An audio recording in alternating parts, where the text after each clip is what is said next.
August 4th, 1950.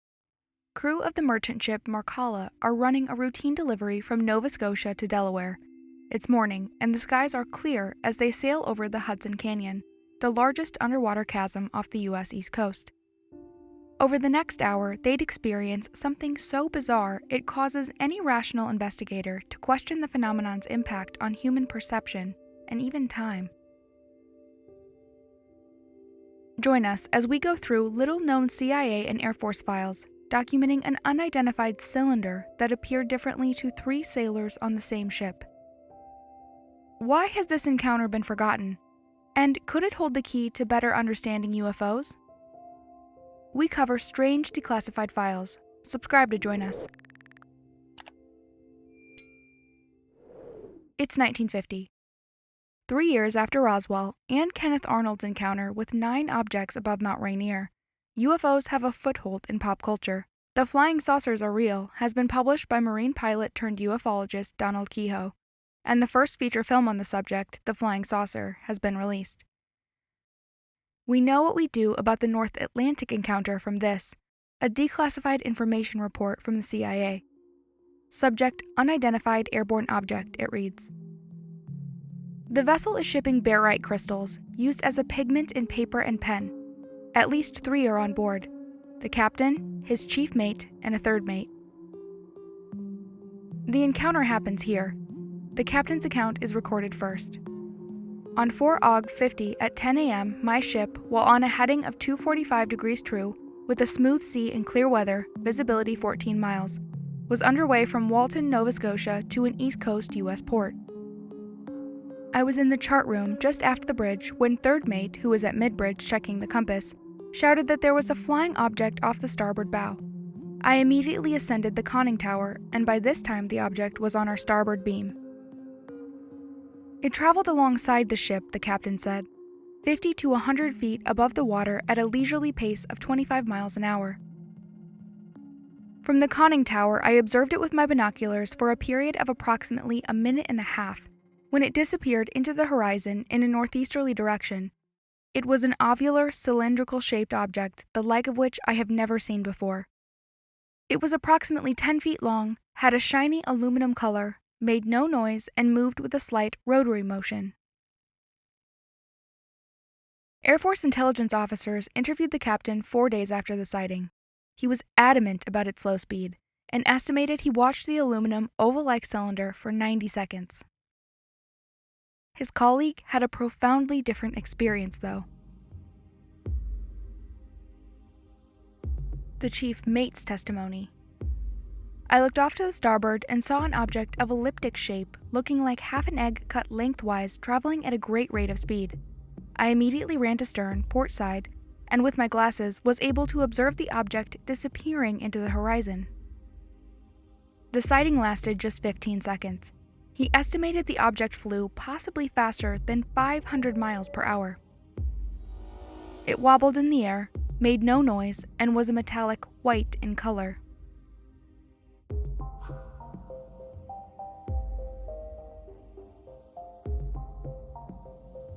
Observer 3, the third mate. He described it differently altogether, somewhat elliptical, but like a Japanese diamond box kite in shape. After it disappeared over the horizon, I saw it reappear several seconds later, ascending even faster. It traveled 28 miles during the 15 seconds I had it under observation. All 3 men said the object made no noise, was several miles away, near the ocean surface, and was not flying smoothly. But the differences in reported shape are striking. Metallic ovoid cylinder, white egg cut lengthwise, an elliptical diamond box kite. As is the duration of the sighting, the captain's account almost gives us the impression he experienced time more slowly than the others, stating he watched the object for 90 seconds going 25 miles per hour, while the other 2 were adamant they only watched it for 15 seconds going extremely fast. The discrepancies were so peculiar, investigators made a note. All 3 were very careful in making their statements. All 3 men were evidently very much upset by the sighting. It's possible the captain simply miscalculated duration and speed if he was traumatized. 2 days before his interview, the crew spoke to the local newspaper. The concept of differing descriptions and speed is corroborated with some inconsistencies. One thought it went 12 miles an hour, another 70. The third mate again describes it as a kite, while the others describe a flat metallic object. Air Force investigators were apparently stumped enough, though, to do something rare: rule the object unidentified. It was just one of 5 official oceanic unknowns over the next 2 decades of Project Blue Book. In the hundreds of cases we've reviewed, it's also one of the only we've found where 3 or more observers report such significant observational differences. If you're familiar with Jacques Vallee's work, you'll understand why this may matter. The protege to Blue Book advisor J. Allen Hynek, Vallee concluded by the late 60s UFOs weren't simply extraterrestrials in spaceships. It was too narrow of a hypothesis. The phenomenon may appear differently depending on the observer, he argued. Phantom airships in the 1800s, saucers 5 decades later, and more recently, spheres. Even religious experiences may simply be differing interpretations of the same phenomenon. This is why whatever the crew of the Marcella encountered matters. It provides data from the same sighting that observer perception is important. Speaking of that, 2 of the 3 reported that the object was ascending above the water. Ascending from where? 39 degrees, 35 minutes north, 72 degrees, 24.5 minutes west. Those are the coordinates the CIA lists as the sighting location. It also happens to be the mouth of the Hudson Canyon, over 1 kilometer deep and the largest off the U.S. East Coast. Last exposed over 10,000 years ago, the walls continue to be cut today by seafloor currents that can travel up to 50 miles an hour. In 2015, researchers discovered a series of circular depressions in the surrounding terrain, suggesting an ongoing release of methane. This is thought to fuel bacteria growth, providing a food source for sea life within the canyon.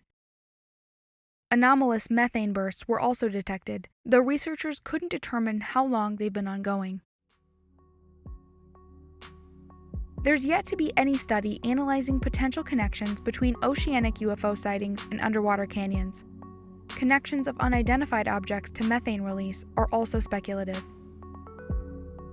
It may be that some aspect of the phenomenon is monitoring environmental changes, or that it's monitoring biospheres at risk of disruption. These are questions academics should look deeper into.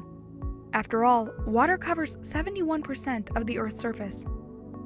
We'll study this more deeply, including cross-analyzing marine datasets with UFO sightings. Our work is only made possible by those who support us on Patreon, so if you want to help ongoing operations here, please consider joining us. We publish once a week. Special thanks to our patrons, including Christian Turner. If you know anyone who would like this channel, we'd appreciate it if you recommended they subscribe. Thanks guys, see you next time.